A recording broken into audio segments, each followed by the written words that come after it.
in a span of 2 laps, William Byron cycled out to the lead there. It just showed that not only was it an incredible time to make that call, but just how the smallest decisions really factored today, because it wasn't like you were going to have any passing on track today. Once you got through your green flag cycle, you were cemented for the most part.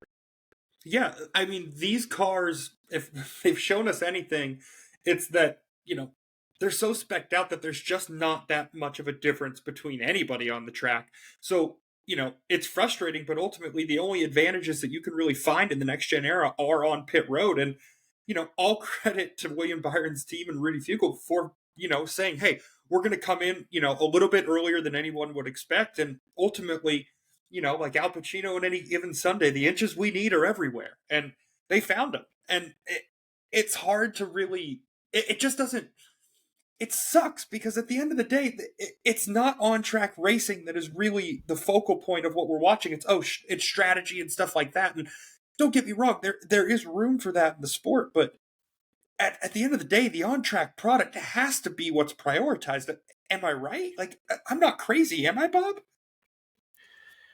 No, you're not. And I think that normally I would almost tend to lean that we're being negative, but you look at social media, and I hate to use Twitter and I guess now X as kind of the pulse of NASCAR, but you do get a feel, especially for the hardcore fans, kind of what's the trend on this race. Was it a great race? A lot of people are going to be in a good mood, and today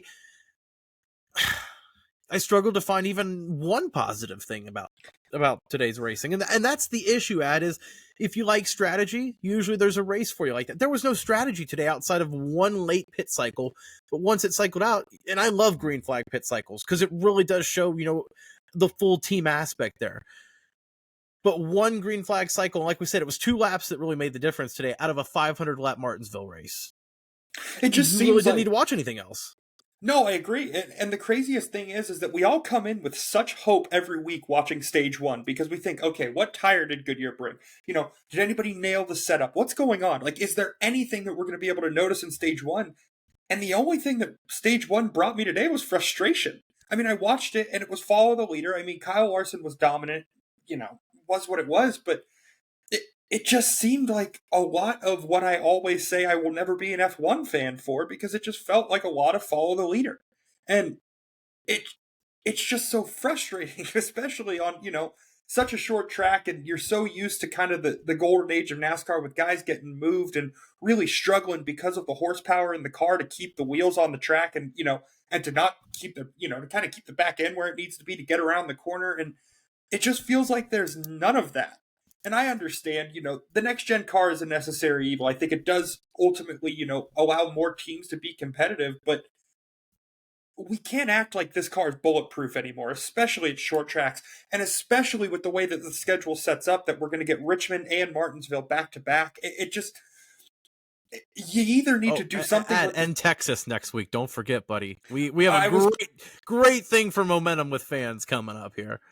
And that's the thing, is like, it almost makes me wonder, is there something we need to do with the early season schedule that can kind of, space some of this out? Because I feel like what's going to happen, like you're saying, we're headed to Texas next week, which has not been, another place where the next gen car has really struggled.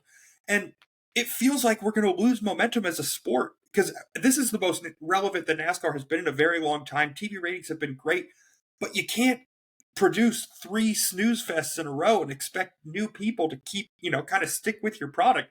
Ultimately, your loyal fans are going to be where they're going to be. And, we're going to watch every Sunday, but if you want to keep these new eyeballs locked in, you're going to need to give them something to watch. And these last 2 races, and I'm fearing Texas next week, certainly isn't it. Yeah, well, I mean, Texas historically gives you a lot of hope for the future. That's going to go well. No, you nailed it on the head there. You hit the nail on the head there, Ad, where there's not a lot of hope, if you're a new fan going, oh, well, you got a great few races, and then the last few have just, really hit a cliff there almost. And I think when you look at Martinsville, like you said, it's an F1 Monaco style where it's one line, everyone runs a conveyor belt. You're not good enough to get up to the leader there. I mean, look at Kyle Larson. He dominated for the first part of the race, and then fell off. Look at Joe Logano, second stage, put 2 tires on and then led the entire stage. It wasn't like tires made a difference. There was no fall. It was just clean air. That's all that it really was if you got in front, you had the clean air and the advantage. And that's really been the whole thing with this next gen car is the clean air.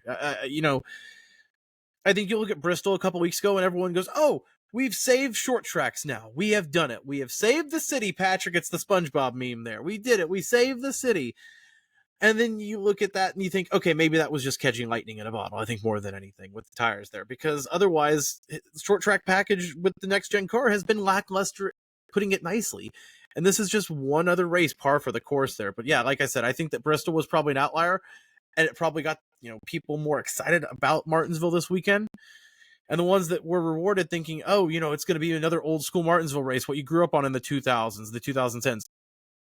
I don't know what this next gen car needs to change, but you're killing the bread and butter of NASCAR. These short track bumping and banging tracks. This is really what NASCAR needs, and right now they're not delivering.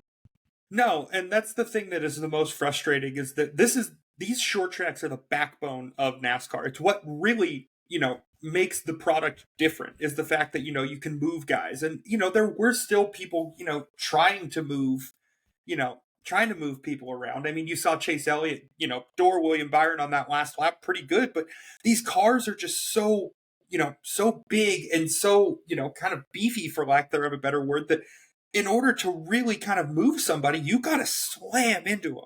And that, that's not a line that I think a lot of drivers are really going to be willing to kind of ride, because the next thing you know, you hit a guy too hard, you hurt him, you hurt yourself. It's just... This next gen car has just created problems that we've never had as a sport. And that's what I think is the most frustrating, is that when you bring a new car, it should enhance more of what you had and not just consistently create new problems. And I get it. They took a big swing here with this car, and it's hit in a lot of areas. It's, you can argue it's made the road course racing a little bit better.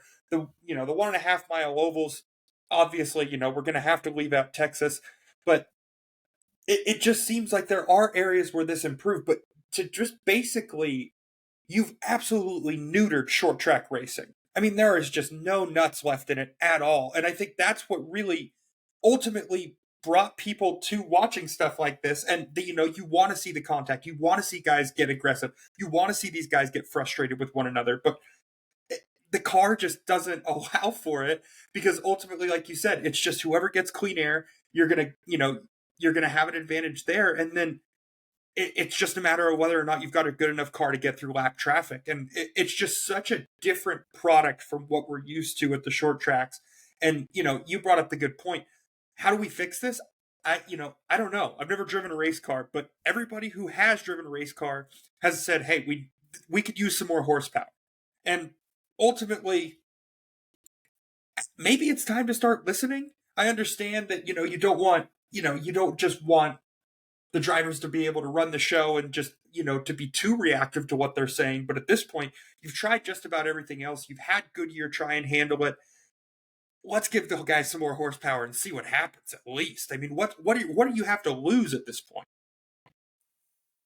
And the issue is you don't want to you don't want a cluster fest where it's just chaos every lap and a demolition derby. You don't want that. You don't want it to be the truck series or anything like that out there.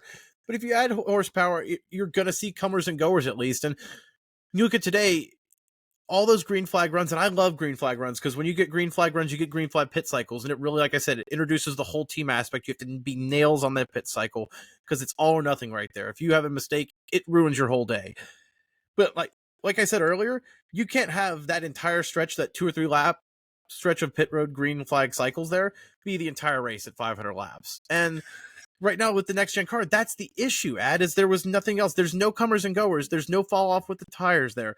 So you're not seeing guys pass each other, at least on track. It's just follow the leader. It's carousel racing there.